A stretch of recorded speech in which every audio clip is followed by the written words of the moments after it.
एक बार की बात है, कर्ण और शैल में संवाद चल रहा था। कर्ण कह रहा था, क्या है कृष्ण और अर्जुन मेरे सामने।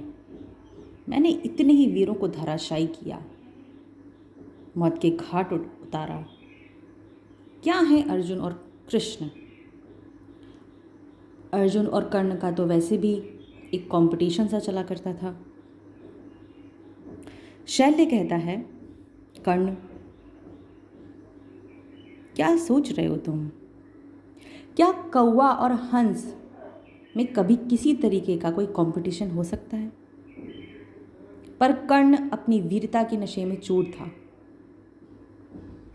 इसी नशे को खत्म करने के लिए शैल्य ने एक कहानी सुनाई। शैल्य ने कहा, कर्ण आज मैं तुम्हें एक ऐसी कथा सुनाता हूँ जिससे तुम्हारा ये घमंड चूर चूर हो जाएगा। शैल्य ने कहा, एक बार की बात है, हंस और कौवे आपस में बात कर रहे थे।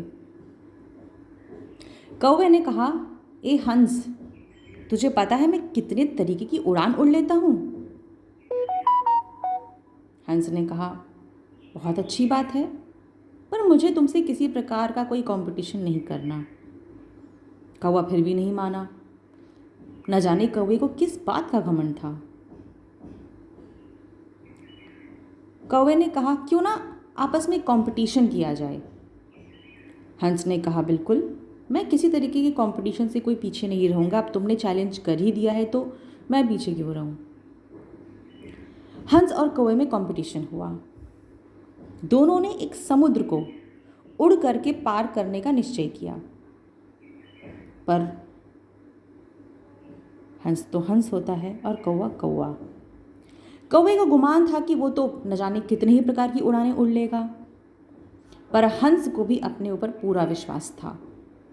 दोनों ने उड़ान शुरू करी। उड़ते उड़ते उड़ते उड़ते दोनों ने ही काफ़ी दूरी तय कर ली। अब हंस तो हंस है। हंस उड़ता गया उड़ता गया उड़ता गया और कौवा, उसकी शक्ति क्षीण होने लगी।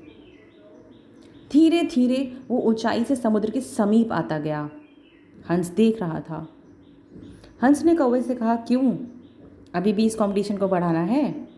कौवे ने कहा, नहीं, मैं उड़ूंगा। हंस ने कहा, जैसी तुम्हारी मर्जी। दोनों उड़ने लगे, पर कौवे की शक्ति क्षीण होती जा रही थी। धीरे धीरे कौवा समुद्र के इतने समीप आने लगा कि उसके पंख भीगने लगे, उसके पांव भीगने लगे, पर कौवे का अहंकार नहीं टूटा। हंस ने फिर पूछा, क्यों, अभी और उड़ना है। कौवे ने कहा, हाँ, मैं उड़ूंगा।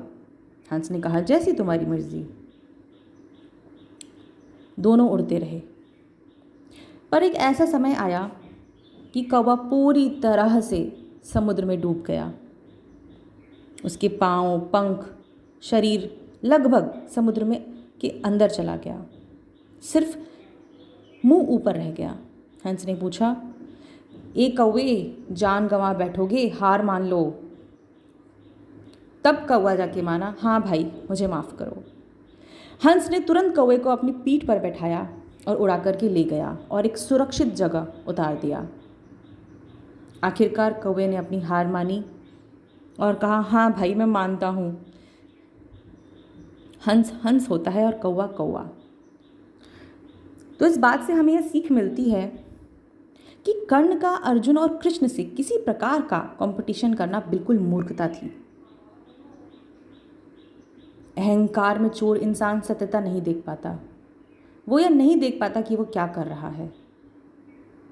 इसलिए अहंकार ना करें।